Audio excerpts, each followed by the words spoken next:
Sundays. I decided way back when we were going to do I was going to do some of the women for Lent for the morning service in the series. And I know sometimes people would say, oh, you don't write all your own stuff and everything. Yeah, I do, but I use somebody as a basis. I use like Amy Jill Levine's work as a basis to create things off of. I really like her. I don't know if you all do or not, but I found her fascinating. And actually, Emmanuel is doing their Lenten study on that same book. We're doing ours of the morning. They're doing theirs on Wednesday nights, but they're doing a Lenten study on that same book. Marianne Heinzman's leading, because I talked to Marianne. I'm like, oh, great minds think alike. And she's like, well, it looked like an interesting book. So now you got to go get the Advent one, because I just thought it was really interesting of how she pulls those Jewish connections into the pieces that we were never exposed to. We just never realized. And the whole thing, and I will have to say, and some of you, I think, were doing the same thing. You're going through there and with all this stuff, and you're like, but it clearly says Jesus cleared the temple. And he's giving you 1,000 reasons why he didn't do it. But when she brings it around to the end, Jesus clears the temple because he was upset with the way the Jews were acting in their own temple. Well, that makes sense, because he talks a lot about the Pharisees and the Sadducees. And keep in mind, at that particular period of time, in that Passion Week, they were hot and heavy on him. They wanted him to mess up because they wanted a reason to kill him. I also forgot to mention there's two different clearings of the temple in the Bible. If you didn't know that, he cleared the temple twice. Once very early in his ministry, once the week of the Passion. So when I said like the stories of Genesis and all those, and we're going to get into another duplicate here today, where something else is duplicated. But the book that I had picked and was looking at, you ever pick up a book and start reading it and think, can't do this? Okay, and the best piece of advice I ever got was from an English teacher that said, there is absolutely nothing wrong with a kid putting down a book. Don't force a kid to read a book because they picked it.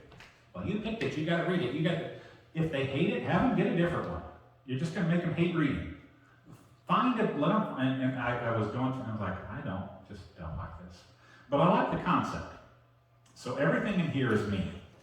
Okay, this is all my research, all my doing. If you disagree, I'm wrong. Open with it. And it came down to 4 sessions, because we have been usually having 5, because usually one of our Lenten services falls the day of the ham and bean dinner.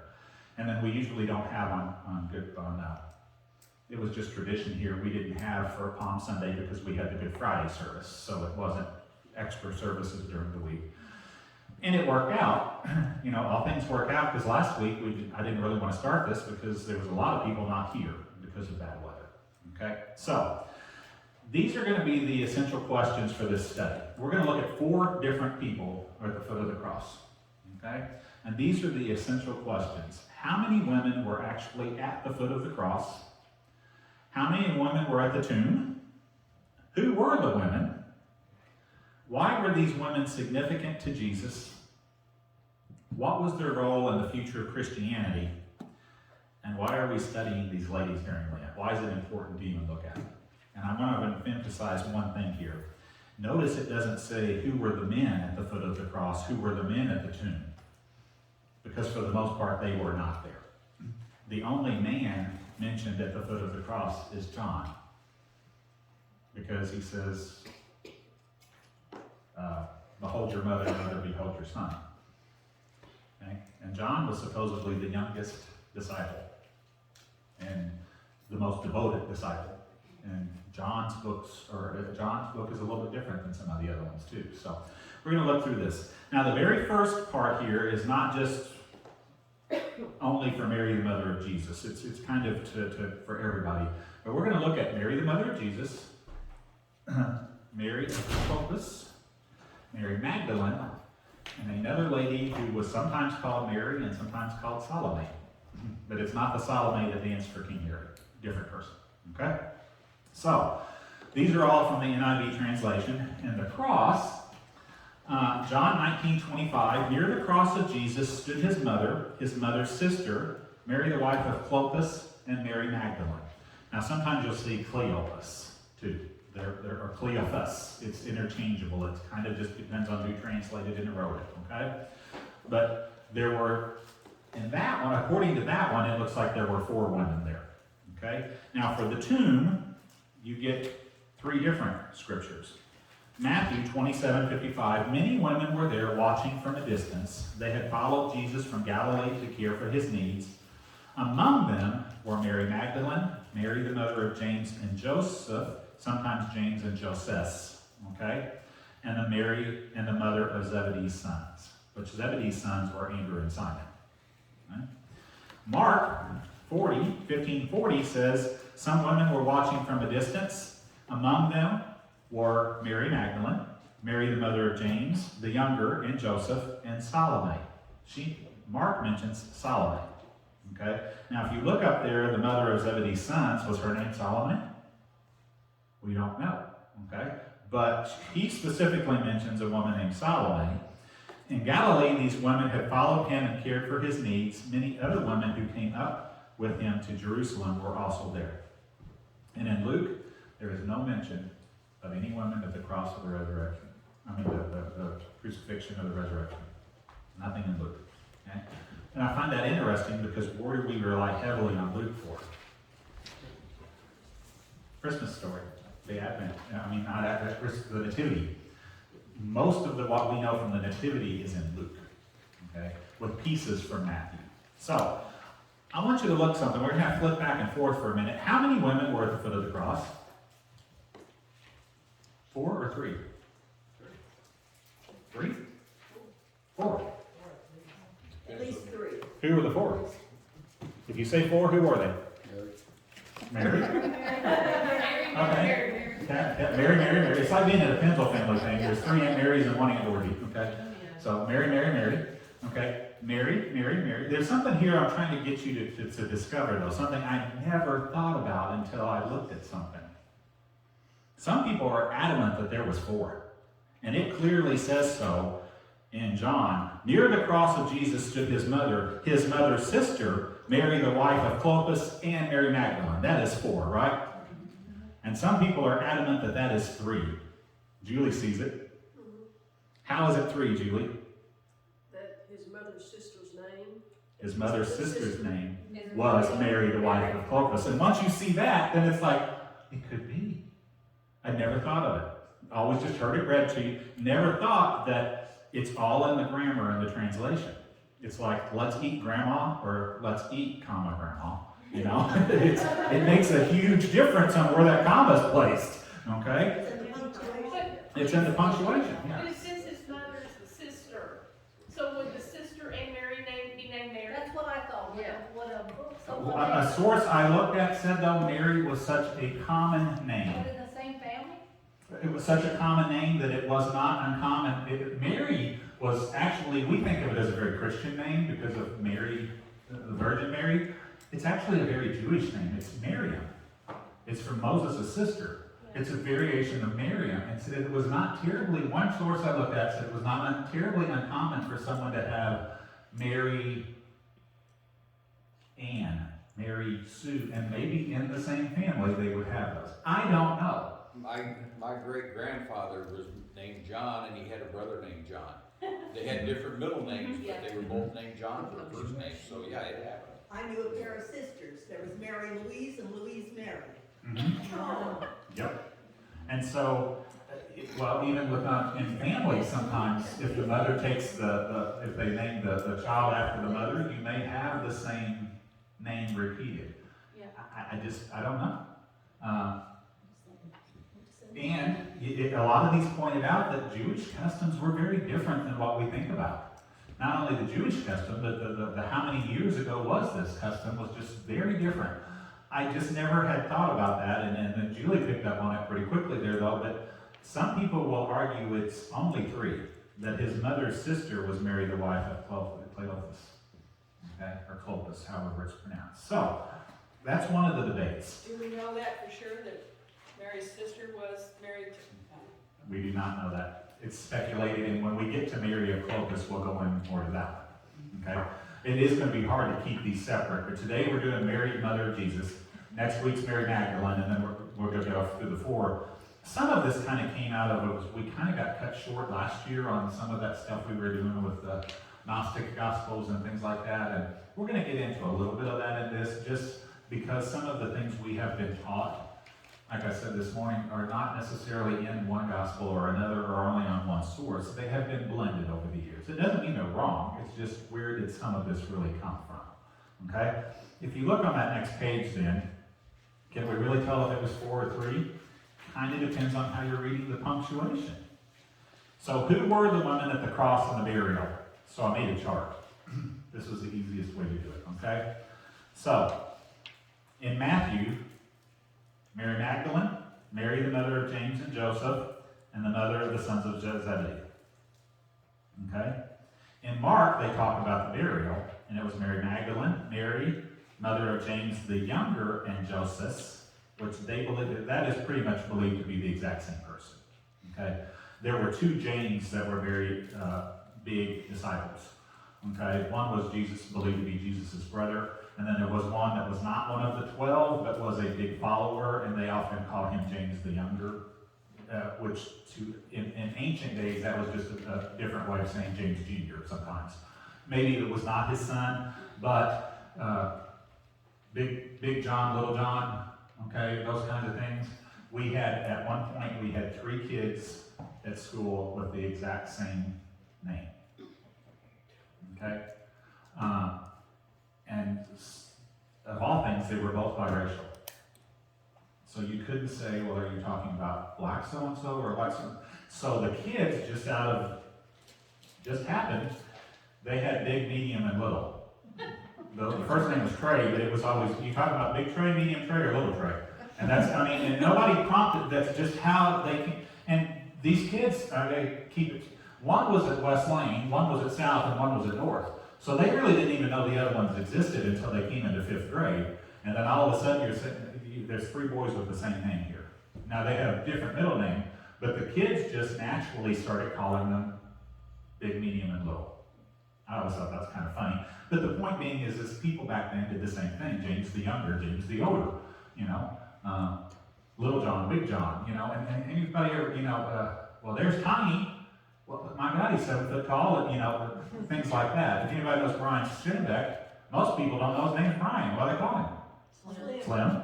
And if you know him, I suppose he's Slim. Okay? But they had names, nicknames and things that they used as well. In Luke, nobody's mentioned. It's not mentioned at all. And in John, Mary, the mother of Jesus, Mary Magdalene, Mary, a sister of Mary, mother of Jesus. So John describes it as a sister of Mary, mother of Jesus, and Mary of Clopas, but notice he describes them as 2 different women. Now we wonder why the Bible scholars have argued for 2,000 years. It's because how you interpret what you do. Okay? So we're going to go on. We're going to look at Mary, the mother of Jesus, a little bit here. Isaiah chapter 7, verse 14 says, "Therefore the Lord himself will give you a sign. The virgin will conceive and give birth to a son, and we will call him Emmanuel." So, I don't know how many years prior to Mary ever being in existence, Isaiah prophesied that this was going to happen. And that's kind of like what I like about the Amy Jo Levine thing, is that she pulls those prophecies that the Jewish people know so well and pulls them onto us. Because most of us have studied the New Testament far more than the Old Testament. But how do all those prophecies fit together? Now, another piece I found that was interesting that I would have never dreamed of is the birth of Mary is narrated in the Quran, with references to her father as well as her mother. Mary's father is called Imran, and he's the equivalent of, which is the equivalent of Joachim in Christian tradition. Okay, which you can kind of see Imran and Joachim, you know, kind of there. One was an Arabic name, one was more of a Christian or a Greek name.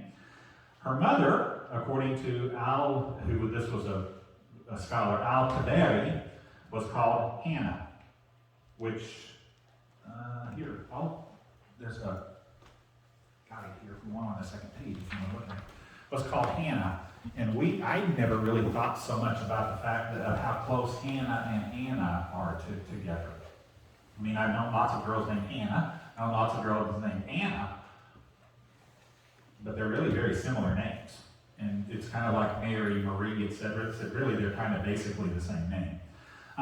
Which is the same name as in Christian tradition, St. Anne. Muslim literature narrates that Imran and his wife were old and childless, and that one day the sight of a bird in a tree feeding her young aroused Anne's desire for a child, and she prayed to God to fulfill her desire and vowed, if her prayer was accepted, that her child would be dedicated to the service of God.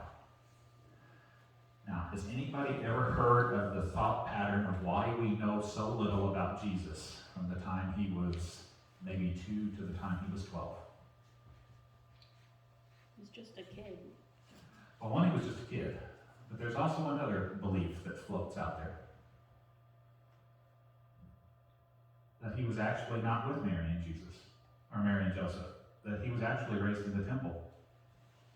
He was dedicated to the temple. Just like Samson, etc. I don't know if that's true. That's why I'm often in there. But that would explain why we hear very little about that time period. Could also be that just because it was pretty non-eventful. Okay? Could also be because Mary and Joseph didn't say anything about it. You know, they didn't show up. We got the Son of God. You know, the big number 1 finger pointing down and all that. They didn't do that.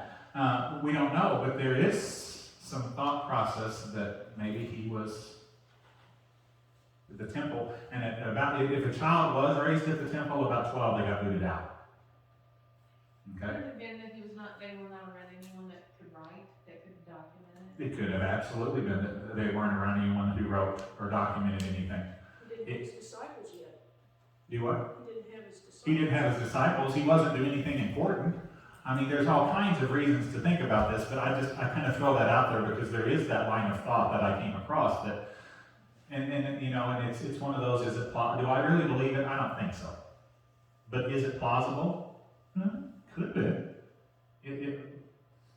There were other people in the Bible who were dedicated to the temple and raised in the temple, and there was a reason they dumped you out about 12. As a matter of fact, Catholic tradition will tell you that Mary was raised in the temple. And she went when she was 12. Why? Because they said that she dedicated her life to the service. Dedicated to the life of service, but more onto what? Puberty. Puberty. Too much of a distraction to the priest and things.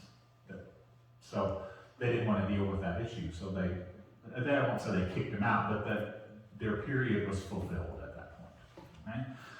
According to the writer of Luke, Mary was a relative of Elizabeth.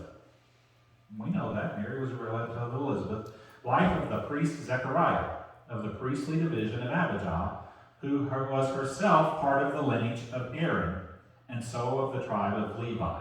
Now, the importance there is the fact of who was Aaron? Moses' brother. Moses' sister was Miriam, his brother was Aaron. Aaron, in some traditions, actually probably played a bigger role than Moses. Moses was the leader. He was the out front guy, but Aaron was that quiet guy that got things done behind the scenes. Because Moses supposedly had what? A speech impediment. Because even when God came to him in the burning bush, he said, "You got the wrong guy. I don't speak well." He said, "I have the right person." And if you read back through it basically says, "I will provide you assistance." A lot of the assistance came from Miriam, and that's the same Miriam that was pushed out of the basket, that pushed Moses out in the basket. It was an older sister, and Aaron was a huge assistance to him. Right? I'm going to read this carefully because I know where I'm going with it, but it doesn't read quite the same way. Some of those who consider that the relationship of Elizabeth was on the maternal side consider that Mary, like Joseph, to whom she was betrothed, was of the house and lineage of David. So that would make Mary and Joseph of the tribe of David, okay, or the house of Judah. And that genealogy is presented in Luke 3 from Nathan, third son of David and Bathsheba, and that's the genealogy of Mary. I'm going to finish this and then I'll explain it. While the genealogy of Solomon is given in Matthew 1 is that of Joseph. Did you know there's 2 genealogies of Jesus in the Bible? You pick up that Bible in the pew right now and look, the very first chapter of Matthew has a genealogy of Jesus. And some believe that is, well, it is Joseph's because Joseph is mentioned in it. But it only goes back to Abraham, I believe. Abraham was the father of Isaac, Isaac the father of Jacob, and it goes down that way. So it starts with Abraham and it follows all the way through Jesus. But if you look at the 3rd chapter of Luke, it flips.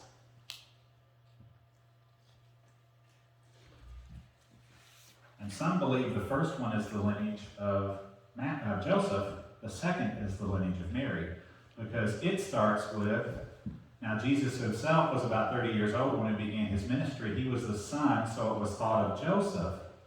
He was the son, so it was thought of Joseph. The son of Heli, the son of Mathat, the son of Levi, the son of Melech. It works backwards. But it goes all the way down to, which this is interesting, it gets to, where is he at? It goes to David, Goes all the way to the son of Isaac, the son of Abraham, the son of Terah, the son of Nahor, the son of Sarah, and it goes all the way to Adam. So the second one, which the first one is often the one we pay attention to as the genealogy of Jesus. Why is that? because it's the first thing. It's the very first thing in the the New Testament. First chapter of the first book. So it's commonly known, but the other one lists different people. Some of them are the same, but some of them are different, and it goes all the way back to Adam. So it's kind of interesting to look at those two different ones, but it would make sense that one may be Joseph's, one may be Mary's. Okay? You can study that on your own if you want to. It is kind of interesting. There's actually in our hymnal, there's a call to worship that works you through the entire first book or first part of Matthew. That's a call that's kind of a neat thing. It's a little bit long though. Now, how did Mary raise Jesus? And that's the question we talked about. We simply don't know. We do not know how much Mary knew about what Jesus was capable of. We knew she knew he was the Son of God, but how much was he truly capable of at what age level? We don't know. And there's a timeline here, and I'm just going to kind of work through it because this is really the first 3 years of Jesus' life. And this is some parts that we don't pay too much attention to, but Mary was there all along. So 4 BC, Jesus was born in Bethlehem. Angels announced his birth to shepherds who then visited the Christ. Now, if Jesus was born, why is it 4 before Christ, BC? It's not what it stands for. Do what? It's not what it stands for. That's not what it stands for. Well, actually, the translation, BC is closer to before Christ, but the issue is the AD, and that is not after death. It's Anno Domini, which means in the year of our Lord. Okay? Well, the year of our Lord picks up at 33. Really, the year of our Lord should be 1. But there's this period of time that Jesus was blind. when Jesus, that where did they come from? That's why there's the BCE now, before the Common Era, because historians have kind of set a neutral date in there and said, this is pre, this is post. Okay? The BCE is probably, the 0 on BCE is probably about 4 BC. Okay? Does that make sense? That's why it's off. That's why that timeline is off a little bit. But for years we've said AD is after death. No, it's in the year of our Lord, which we still use that. This is 2021, the year of our Lord, 2021. Right? But we forget that 1, 2, 3, up to 33 were in there too. But then the historians started writing at year 34 with number 1. And so that messes up. Also, in some ancient traditions, 0 was not a number. 0 didn't exist. Why? Why would it be a number if there's nothing? Well, exactly, because 0 doesn't exist. There's nothing for nothing. Okay? Imagine doing taxes with that one, Deb. but the non-Arabic numbers, because we use Arabic numbers, 1, 2, 3, 4, that's Arabic numbers. Some traditions don't have 0 because they see no reason to have a symbol for nothing. It doesn't exist. 1 means 1 can. 2 means 2 cans. If you have nothing, you have nothing. And to them, that's as to have a zero is as foreign as that. I mean, we're all going, how do you keep, oh, that's ridiculous. That's just the way we were exposed. That's just the way we were taught. Okay, 4 BC plus 8 days, Jesus was circumcised and named. That took place at the temple in Jerusalem. They took him there. It was not far from Bethlehem. Jerusalem's only about 7 miles, or Bethlehem's only about 7 miles from Jerusalem. So it was probably a day's journey. Now, you can walk 7 miles in a day. And a lot of people probably did it on a regular basis. There's a reason they didn't have cholesterol medications back then. But They also lived to be 40. yeah, that's true. 33 days later, Joseph, Mary, and Jesus went to the temple in Jerusalem, and they met Simeon and Anna, and there they returned to their house in Bethlehem. Notice this person says they returned to their house in Bethlehem. Within a year, Magi visits Herod and learned that the Messiah was to be born in Bethlehem. Okay? Soon after that, the Magi visit the young child and then go back a different route because they don't want to tip Herod off on where this child is. And then there's 2 things here within 4 days. One, Herod orders the killing of all boys 2 years old and under in the region of Bethlehem. Can you imagine being Mary and having a boy that was newly born, under a year old, and hearing that the kings just declared that all the boys would be killed under 2? How many people you think took off from Bethlehem? If they knew it was coming. Because the only way Mary knew was because she was born. An angel appeared to Joseph and Mary and said, take him to Egypt. Why did they have to go to Egypt? It was out of the district or control of Herod. It was absolutely out of the control of Herod because Herod was a religious leader and Jewish Israelites were not recognized in Egypt. They had their own religion. He had no power there. Like the wicked witch, be gone with you. You have no power here. Okay? He couldn't do anything. Herod couldn't do a thing to him in Egypt. So when did they come back? Herod died. And who became Herod then? Herod Archelaus, his son. Okay? And then shortly after that, Mary and Joseph come back to Nazareth. And that's where they raise Jesus. Okay? And then we're going to jump to the point where Jesus is about 30 years old. And we're pretty sure at this point that Mary's pretty clear on what Jesus can do. I talked about Mark Lowry this morning, but I think it's interesting because he makes this point. He makes it in a joking way. But they're at the wedding in Cana. They run out of wine. And Mary looks at Jesus and basically says, you know what you need to do? And Mark Lowry jokes and says, if my mom would have looked at me and said they're out of drinks, I would have thought I need to get up and go to Walmart and buy some Diet Cokes. Okay? But clearly, Mary knew he was capable of doing this. And you also have to realize that the Jewish wedding festival sometimes were 3 or 4 days long. Okay?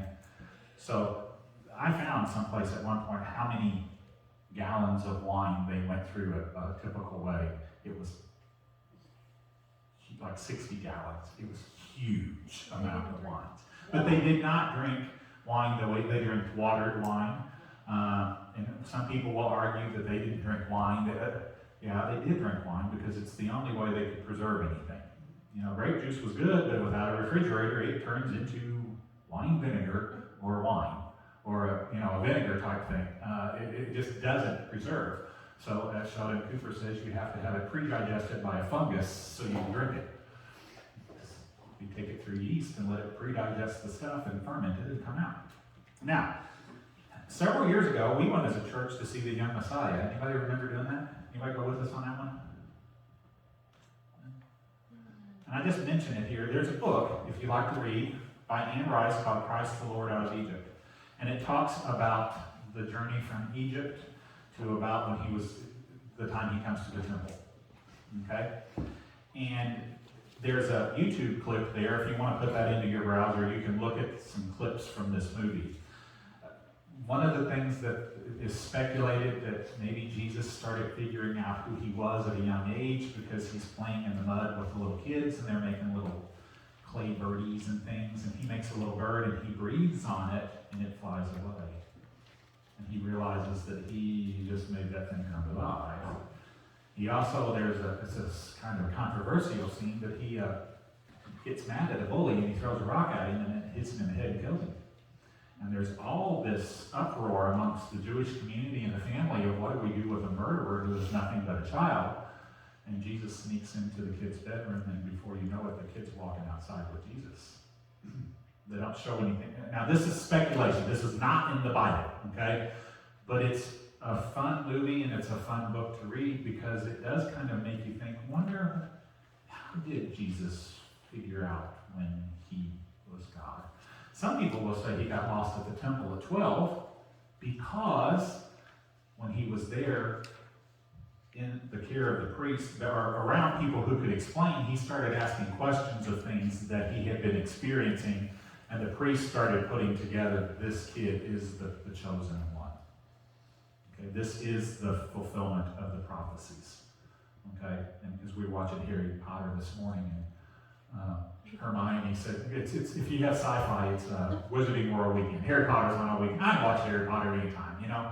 But Hermione looks at him and says something like, well, it's not like you're the chosen one. And he said, but I am the chosen one. And she hits him in the head. Yeah, she hits him in the head. But the point being is at some point, Jesus had to come to the realization that he was the chosen one. And they said maybe they left him there because he was like in a sheer panic and they didn't realize he got left behind. Okay? Now, the one interesting thing I do want to point out about Anne Rice, Christ the Lord out of Egypt, is what is Anne Rice famous for?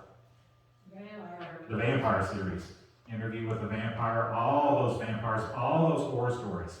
She was the queen of the vampires. She wore black. If you look her up, she is going to be a freaky looking lady.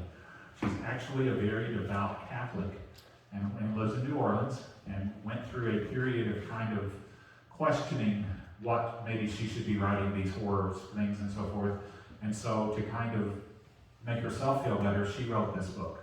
So it's kind of interesting that this book is written by someone who was really into the occult and writing about vampires and witches and all of those kinds of things. That's what she's famous for. But it's a good book if you'd like to read it. And there's a movie, and it's just called The Young Messiah.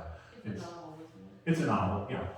It's totally fiction, but it's kind of interesting to see how maybe it did play out this way.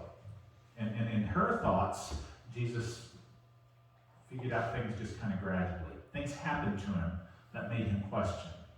And then when he finally got to the temple where he could ask people who knew, because Mary and Joseph wouldn't tell him anything, it all kind of came flooding down on him that I am the Son of God, but I'm a man. It's a pretty big mental load, folks. I know sometimes people think that I think I'm God, but I'm not. You know?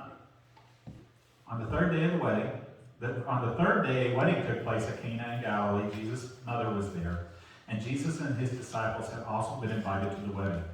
When the wine was gone, Jesus' mother said to him, "They have no more wine." That's an important statement. Jesus' mother looks at him and says, "They have no more wine." And that's where Mark Lowry says she's making a statement to him. It is time for you to go public. It's time to drop the mic. It's time to do whatever you're going to say. It's time to make yourself known. Do whatever he tells you. All right, the woman, they have more wine. Woman, why do you involve me? Jesus replied. Woman, why do you involve me? Now, can you imagine?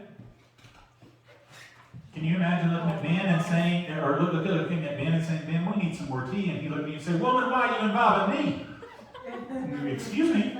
Yes, but it's kind of a dynamic of the mother-son relationship here where maybe Mary's kind of pushing him out the door. She's pushing him out of the nest. It's time to start your ministry.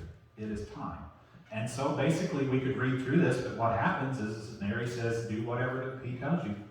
And Jesus tells them to go get the water and the jugs and all this kind of stuff, and they turn the water into wine. And that Mark Lowry says, you gotta love a guy who turns water into wine just to keep the party going.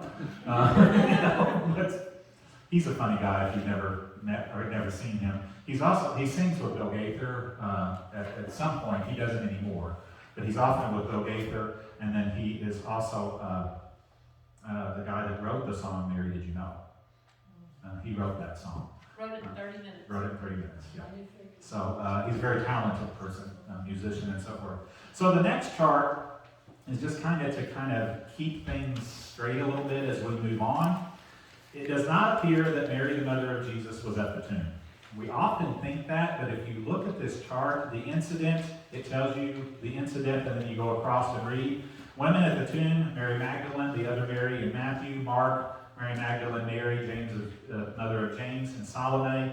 I don't have to read to you your big people, okay? She was at the cross, though. She was at the cross, yes, but she wasn't necessarily at the tomb, and so a lot of times we confuse the Marys, because there's so many, that Mary's mother was actually at the tomb. But according to the Gospels, she was not there, okay? And that will take you through each one of the incident of when they're at the tomb. So, why is Mary so important to all this? Why is the Virgin Mary so important to Christianity?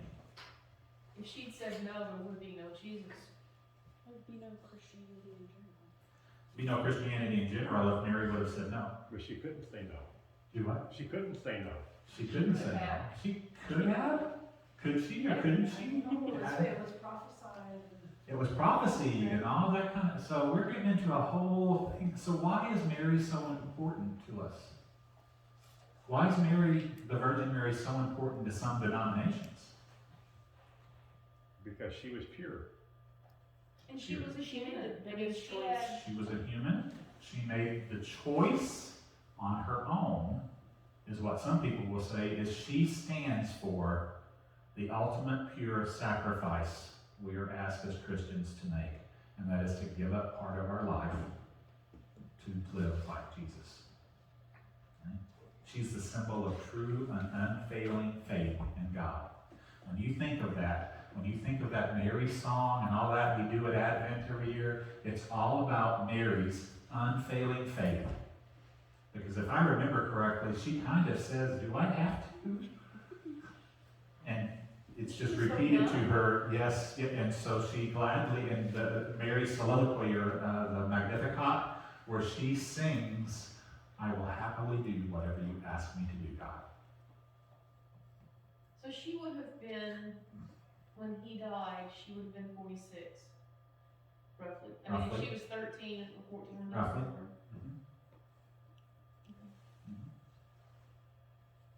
So, I did learn one other thing this week, and that's the difference between worship and veneration. You might know what I'm talking about there? I learned this in Raven Tire.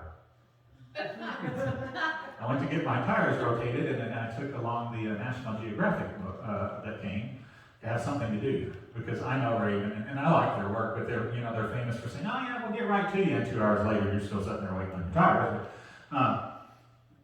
They had, does anybody know what reliquaries are? Like what? Reliquaries? Or I'm trying to think of what the actual thing is that they put in reliquaries. It's the bones of saints and so forth, or the true splinters of the cross, etc. And then they're put in these reliquaries and they're kept on. Oh, Relics, yes, thank you, relics. Okay. The one you've probably seen was when Notre Dame in Paris was burning. What reliquary did they get out? There's a relic in it, and they got it out. And there was a huge concern in the Christian world of whether this would be brought out, because this was supposedly in their grips. And you look it up on the internet, you can find the pictures, it's there. I don't know if it's true, but they have something that they did get out. You might know what it is? Was it the shroud? No, that's the Shroud of Turin. That's in Turin Cathedral. Do what? Was it a cup? The cup? No, the cup doesn't, nobody's found the cup. That's the search for the Holy Grail. Indiana Jones. Indiana Jones almost did, yes, he did. Now, there is something there that you want to look it up, I guarantee you. They suppose that they have the crown of thorns. Oh my. And it's in a glass wreath type thing. And there was a great deal of concern. Lydia texted me, and I happened to be home that day. I was doing student teachings and things, but that was one of the days I wasn't out. And she texted me, Notre Dame's on. So I turned on the TV, and immediately I caught that they were like, the reporters, which I think the reporters themselves were probably Catholic faith, were saying, does anyone know if they've managed to get the crown of thorns out? And I'm thinking, well, what I talked about. And then I started looking it up and I realized, oh, Crap, yeah. what is believed to be the actual crown of thorns is in Notre Dame Cathedral. Okay? But relics were a huge part of medieval Christianity, and that would be the bones of saints that are put in things. And I never understood that. I thought it was macabre and gross and weird, but they explained why. Probably some sort of legitimization of, like, the church. You're absolutely right. A lot of the people who were burnt at the stake or whatever, they wanted them burnt so that there would be nothing left for anybody to go to a tomb, to worship it. You know how people will go visit people's tombs? If you go to Springfield, Illinois, one of the things you got to do is go to Lincoln's tomb. Anybody been there? Okay. And you got to rub his nose for good luck. His nose is always really shiny because you rub Lincoln's It's a nose. statue, it's not his actual name. Yeah, it's a big bust out in front of the He's tomb. in But marble. actually, we were there at one time where they had actually taken, it was not there because people had rubbed the nose completely through and they had to repair the statue.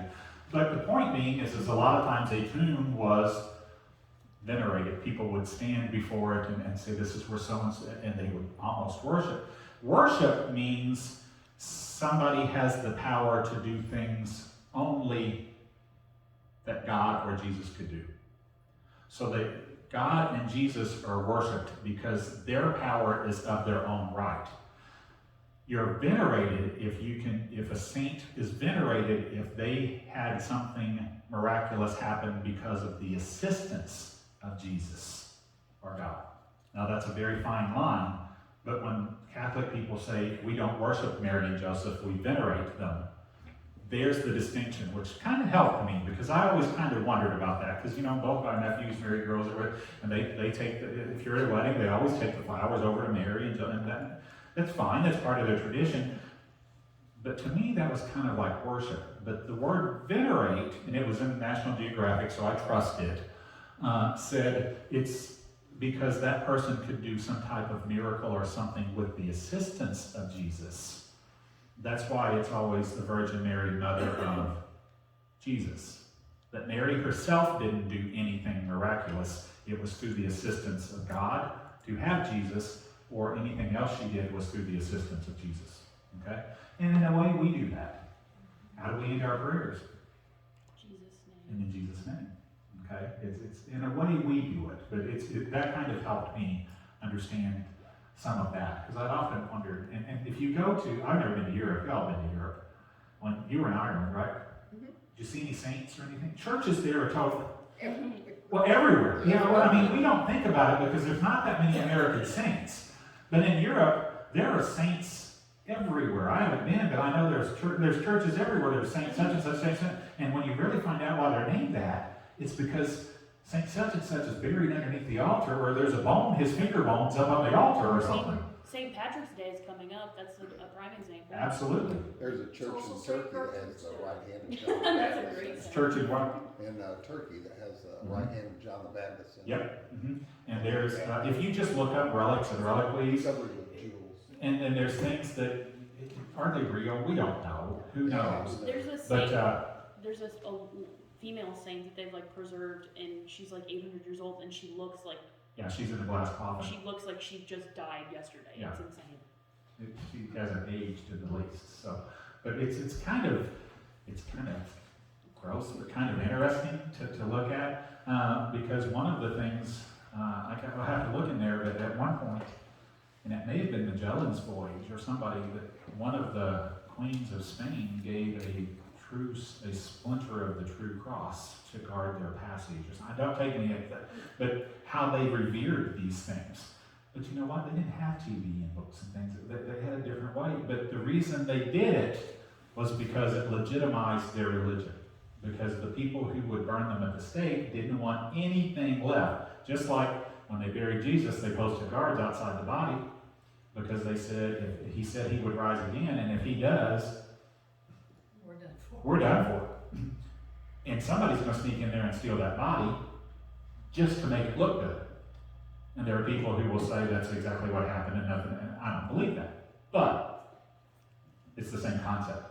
Is if you had some relics, some bones and stuff, there's actually a painting of some people like with a rake pulling the bones out of the ashes. because they wanted those to be able to venerate or keep the memory of Saint Catherine or Saint whoever. So it's kind of interesting. So ultimately today was about Mary, Mother of Jesus, and she is the ultimate symbol of Christian humility and acceptance of what you're supposed to do. So that's it. So, see, it wasn't very